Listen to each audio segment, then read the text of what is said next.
Hi hello welcome back to my channel. ಹೇಗಿದ್ದೀರಾ friends? ಇವತ್ತು ನಾನೊಂದು ವಿಷಯದ ಬಗ್ಗೆ ಅಂದರೆ ಯೂಟ್ಯೂಬಿನ ಬಗ್ಗೆನೇ ಹೇಳೋಣ ಅಂತ ಅಂದ್ಕೊಂಡಿದ್ದೀನಿ. ಅದೇನಪ್ಪ ಅಂತಂದರೆ, ನಾವು ಅಂದರೆ ನೀವು ಎಲ್ಲರೂ ಬಂತು ನಾವು ಒಂದು ಯೂಟ್ಯೂಬ್ ಫ್ಯಾಮಿಲಿ ಅಲ್ವಾ. ಯೂಟ್ಯೂಬಿಗೆ ಬಂದಿದ್ದೀವಿ ಅಂದರೆ ನಾವು ತುಂಬ ಯೋಚನೆ ಮಾಡ್ತೀವಿ, ಯಾವ ಕಂಟೆಂಟ್ ಕೊಡಲಿ, ಏನು ಮಾಡಲಿ. ಯೂಟ್ಯೂಬಿಗೆ ಫಸ್ಟ್ ಚಾನಲ್ ಸ್ಟಾರ್ಟ್ ಮಾಡುವಾಗ ಯಾವ ಕಂಟೆಂಟ್ ಇಟ್ಕೊಂಡು ನಾವು ಚಾನಲ್ ಸ್ಟಾರ್ಟ್ ಮಾಡೋಣ ಅಂತ ಕೆಲವೊಂದು ಸರಿ ನಾವು ಅಂದ್ಕೋತೀವಿ. ಕುಕ್ಕಿಂಗ್ ವಿಡಿಯೋ ಸ್ಟಾರ್ಟ್ ಮಾಡೋಣ ಅಂತ, ಕುಕ್ಕಿಂಗ್ ವಿಡಿಯೋ ರೆಸಿಪೀಸ್ ಹಾಕೋಣ ಅಂತ.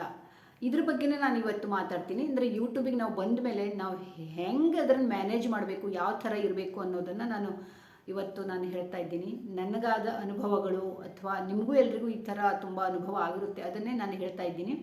ಸ್ವಲ್ಪ ಲಾಂಗ್ ವಿಡಿಯೋ ಆದರೆ ಪ್ಲೀಸ್ ಸ್ಕಿಪ್ ಮಾಡದೆ ನೋಡಿ. ಅದಕ್ಕಿಂತ ಮೊದಲು ನನ್ನ ಚಾನಲ್ಗೆ ಫಸ್ಟ್ ಟೈಮ್ ಬಂದಿದ್ದೀರಾ ಅಂದರೆ ಸಬ್ಸ್ಕ್ರೈಬ್ ಮಾಡ್ಕೊಂಡು ನೋಡಿ, ಲೈಕ್ ಮಾಡಿ. ವಿಡಿಯೋ ಇಷ್ಟ ಆಯಿತು ಅಂದರೆ ಲೈಕ್ ಮಾಡಿ, ಕಾಮೆಂಟ್ ಮಾಡಿ, ಸಬ್ಸ್ಕ್ರೈಬ್ ಮಾಡೋದೇ ನೋಡಬೇಡಿ.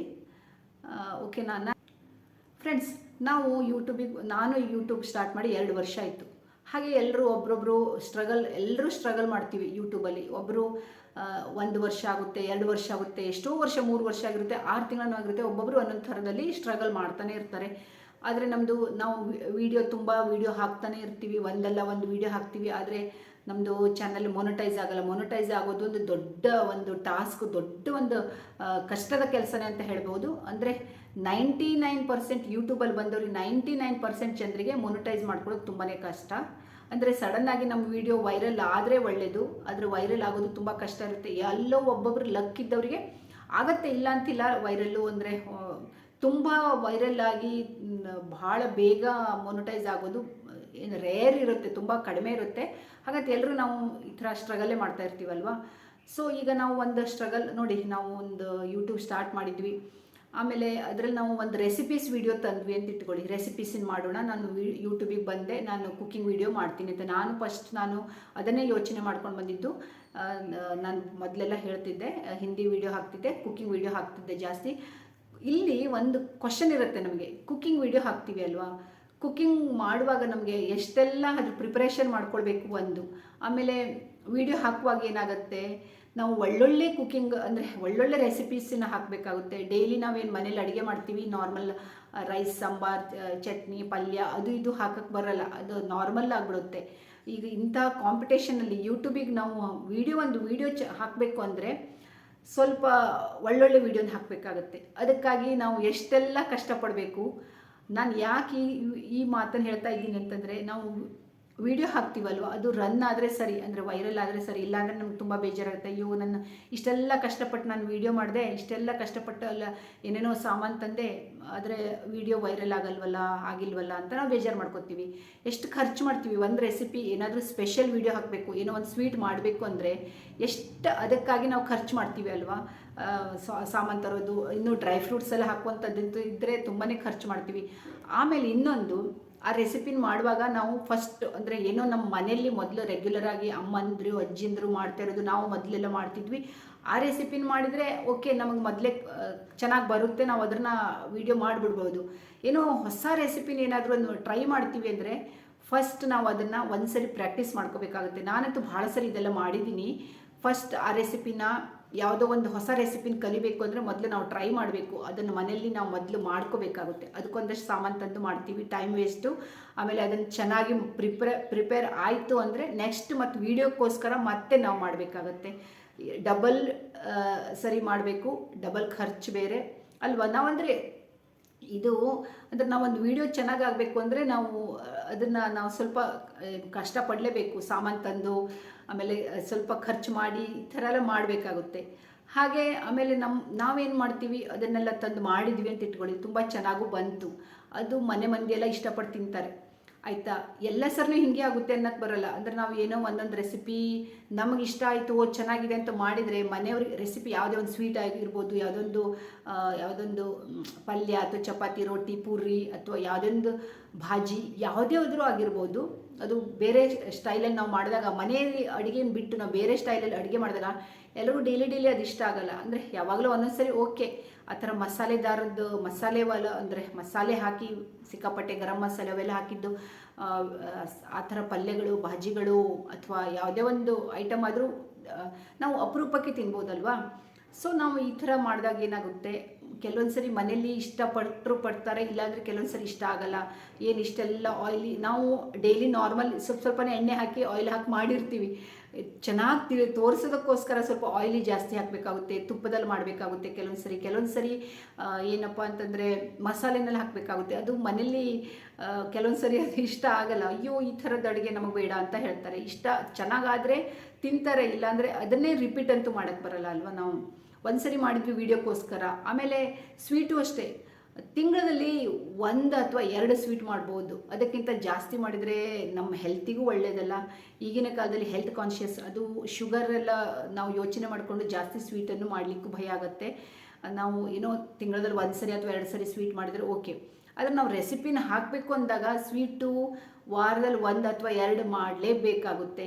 ಡೈಲಿ ಏನಂತ ಹುಡುಕೋದು, ನಾವು ಒಂದು ಕುಕ್ಕಿಂಗ್ ವಿಡಿಯೋ ಇಟ್ಕೊಂಡಿದ್ದೀವಿ ಅಂದಾಗ, ಅಂದರೆ ಅದನ್ನು ಹಾಕೋದು ಯೂಟ್ಯೂಬ್ ಚಾನಲ್ ಇಟ್ಕೊಂಡಿದ್ದೀವಿ ಅಂದಾಗ ಕುಕ್ಕಿಂಗಂದು, ಮತ್ತು ಏನು ಮಾಡಬೇಕಾಗುತ್ತೆ, ನಾವು ಏನಾದರೂ ಹೊಸದು ಹುಡುಕ್ಲೇಬೇಕಲ್ವ. ಮತ್ತು ನಮಗೆ ಇಷ್ಟ ಆಗಿರೋ ಸ್ವೀಟನ್ನು ಮಾಡಲಿಕ್ಕೂ ಪ್ರತಿ ಸರಿನೂ ಆಗಲ್ಲ. ನಾವು ಪದೇ ಪದೇ ಒಂದೇ ಸ್ವೀಟನ್ನು ಪದೇ ಪದೇ ಅಪ್ಲೋಡ್ ಮಾಡೋಕ್ಕೆ ಬರಲ್ಲ. ಬೇರೆ ಇದನ್ನು ಮಾಡಬೇಕಾಗುತ್ತೆ. ಅವಾಗ ಬೇರೆ ಸಾಮಾನು ತರಬೇಕಾಗುತ್ತೆ, ಅವಕ್ಕೆಲ್ಲ ಎಷ್ಟು ಖರ್ಚು ಮಾಡಬೇಕಾಗುತ್ತೆ. ಅದೆಲ್ಲ ಆದಮೇಲೆ ಅದು ವಿಡಿಯೋ ವೈರಲ್ ಆಗುತ್ತೆ ಅಂತಲೂ ಗ್ಯಾರಂಟಿ ಇಲ್ಲ, ಅದಷ್ಟು ಚೆನ್ನಾಗಿ ಓಡುತ್ತೆ ಅಂತಲೂ ಗ್ಯಾರಂಟಿ ಇಲ್ಲ. 100-200 ವ್ಯೂಸ್ ಬಂದು ನಿಂತು ಹೋಗ್ಬಿಡುತ್ತೆ ಅಲ್ವಾ. ನಮ್ಗೆ ತುಂಬ ಬೇಜಾರಾಗುತ್ತೆ. ಅಯ್ಯೋ ಇಷ್ಟೆಲ್ಲ ನಾವು ಖರ್ಚು ಮಾಡಿದ್ವಿ, ಏನಪ್ಪ ಮಾಡೋದು, ಎಲ್ಲ ಸಾಮಾನು ತಂದು ಮಾಡಿದ್ವಿ, ಆಮೇಲೆ ಅದಕ್ಕೆ ತಕ್ಕಂಗೆ ವ್ಯೂಸ್ ಬಂದಿಲ್ಲ ಅಂದರೆ ಅದೊಂದು ಬೇರೆ ನಮಗೆ ಬೇಜಾರು. ಅದಕ್ಕೆ ನಾನು ಹೇಳ್ತಾ ಇರೋದು ಏನಂತಂದರೆ, ಆಮೇಲೆ ಸ್ವೀಟ್ ತಿಂದರೆ ಶುಗರಿನ ಭಯ ಇರುತ್ತೆ, ಅದೊಂದು. ಆಮೇಲೆ ನಾವು ಎಣ್ಣೆಲಿ ಕರಿದ ಪದಾರ್ಥಗಳನ್ನು ಪದೇ ಪದೇ ಮಾಡೋದು ಅದು ಚೆನ್ನಾಗಿರಲ್ಲ. ಎಲ್ಲ ಈಗಿನ ಇದರಲ್ಲಿ ಇಂಥವೆಲ್ಲ ನಾವು ಆದಷ್ಟು ಅವಾಯ್ಡ್ ಮಾಡೋದು ಒಳ್ಳೆಯದು ಅಂತ ನಾವು ಮೊದಲೇ ಅನ್ಕೋತೀವಿ. ಅಯ್ಯೋ ಜಾಸ್ತಿ ತಿನ್ನಬಾರ್ದು, ಹೆಲ್ತ್ ಇಶ್ಯೂ ಆಗುತ್ತೆ ಅಂತ. ಆದರೂ ನಾವು ಕುಕ್ಕಿಂಗ್ ವಿಡಿಯೋನೇ ಮಾಡಬೇಕು ಅಂದಾಗ ಅನಿವಾರ್ಯ ಆಗುತ್ತೆ, ಈ ಥರದ್ದೆಲ್ಲ ನಾವು ಮಾಡಲೇಬೇಕಾಗುತ್ತೆ. ಡೈಲಿ ನಾವು ಮಾಡಲ್ಲ ಅಂದರೂ ವಾರದಲ್ಲಿ 2 ದಿನ ನಾವು ಒಂದು ವಿಡಿಯೋ ಹಾಕ್ತೀವಿ ಅಂದಾಗ ಚೆನ್ನಾಗಿರೋದನ್ನು ಮಾಡಬೇಕಾಗುತ್ತೆ. ಈಗ ಸ್ವೀಟು ಅಥವಾ ನಾವು ಯಾವುದೋ ಕರ್ದಿ ತಿಂಡಿನೇ ಮಾಡಬೇಕು ಅಂತಿಲ್ಲ, ಯಾವುದೋ ಒಂದು ಚೆನ್ನಾಗಿರೋದೊಂದು ರೊಟ್ಟಿ ಚಪಾತಿಗೆ ಭಾಜಿ ಮಾಡಬೇಕಾ, ಅದಕ್ಕೂ ಸ್ವಲ್ಪ ಚೆನ್ನಾಗಿ ಮಸಾಲೆ ಇದೆಲ್ಲ ಪ್ರೆಸೆಂಟೇಷನ್ ಚೆನ್ನಾಗಿರಬೇಕು. ಚೆನ್ನಾಗಿ ಮಸಾಲೆ ಹಾಕಿ ಒಳ್ಳೆ ಗ್ರೇವಿ ಮಾಡಿ ಚೆನ್ನಾಗಿ ಆ ಥರ ಮಾಡಿದಾಗ ಅದು ಒಂದು ರೀತಿ ತುಂಬ ಚೆನ್ನಾಗಿರೋ ಒಂದು ರೆಸಿಪಿ ಆಗುತ್ತೆ. ಆಮೇಲೆ ಪ್ರೆಸೆಂಟೇಷನು ನಾವು ಸ್ವಲ್ಪ ನಮ್ಮ ಹತ್ರ ಎಷ್ಟಾಗುತ್ತೆ, ನಮಗೆ ಹೆಂಗೆ ಬರುತ್ತೆ ಅದನ್ನು ನಾವು ಮಾಡಬೇಕಾಗುತ್ತೆ ಅಲ್ವಾ. ಸೊ ನಾನು ಹೇಳೋದಷ್ಟೇ, ನನ್ನ ಪ್ರಕಾರ ನಾನೇ ಅಲ್ಲ, ತುಂಬ ಜನರಿಗೆ ಈ ಥರ ಪ್ರಾಬ್ಲಮ್ ಆಗಿರ್ಬೋದು. ಅಯ್ಯಪ್ಪ ಇಷ್ಟೆಲ್ಲ ಸಾಮಾನು ತಂದು ಮಾಡಿದೆ ನಾನು, ವೀಡಿಯೋನೇ ವೈರಲ್ ಆಗಲ್ವಲ್ಲ, ಏನು ಮಾಡೋದು ಅಂತ ಬೇಜಾರಾಗುತ್ತೆ ನಮಗೆ. ಆಮೇಲೆ ಎಷ್ಟೋ ಜನರು ಮಧ್ಯದಲ್ಲಿ ನಾವು ಯೂಟ್ಯೂಬನ್ನು ಬಿಟ್ಬಿಡೋಣ ಅಂತ ಅನಿಸುತ್ತೆ. ಅಯ್ಯೋ ಇಷ್ಟು ನಾವು ಸಾಮಾನು ತಂದಿರ್ತೀವಿ, ಅದನ್ನು ಖರ್ಚು ಬೇರೆ, ಆಮೇಲೆ ಮೇನು ಖರ್ಚು ಒಂದಲ್ಲದೆ ಆಮೇಲೆ ಹೆಲ್ತ್ ಮೇಲೆ ಒಂದು ಭಯ. ನಾವು ಇಷ್ಟೆಲ್ಲ ಮಾಡ್ತೀವಲ್ವ, ಮತ್ತು ಏನಾದರೂ ನಮಗೆ ಮಾಡಿದ್ಮೇಲೆ ತಿನ್ನಲೇಬೇಕಾ, ಮನೆಯವರು ತಿಂತಾರೆ ನಾವು ತಿನ್ನಬೇಕು, ಅದನ್ನು ಮಾಡಿರ್ತೀವಿ ಅಂದಮೇಲೆ ಮತ್ತು ಅದು ವೇಸ್ಟ್ ಮಾಡೋಕ್ಕೆ ಬರಲ್ಲ. ಚೆನ್ನಾಗಿದ್ದೇ ಇರುತ್ತೆ ಅಡುಗೆ, ಆದರೆ ನಮಗೆ ಅದೆಲ್ಲ ತಿನ್ನೋದು ಒಂದು ಇದು, ಇಷ್ಟೆಲ್ಲ ನಾವು ಹಿಂಗೆ ತಿನ್ನೋದು ಹೆಂಗಪ್ಪ, ತಿಂದುಬಿಟ್ರೆ ಮತ್ತು ಅದು ಇದು ಅಂತ ಒಂದು ಭಯ ಇರುತ್ತೆ. ಆದರೂ ನಾವು ವೀಡಿಯೋಕ್ಕೋಸ್ಕರ ನಾವು ಮಾಡಬೇಕಾಗುತ್ತೆ. ಅದೇ ಅನ್ನಲ್ಲ, ನಾನು ಕಲಿಯೋಕ್ಕೆ ಅಂತ ಫಸ್ಟ್ ಒಂದು ಸರಿ ನಾವು ಮಾಡಬೇಕಾಗುತ್ತೆ, ಟ್ರೈ ಮಾಡ್ತೀವಿ.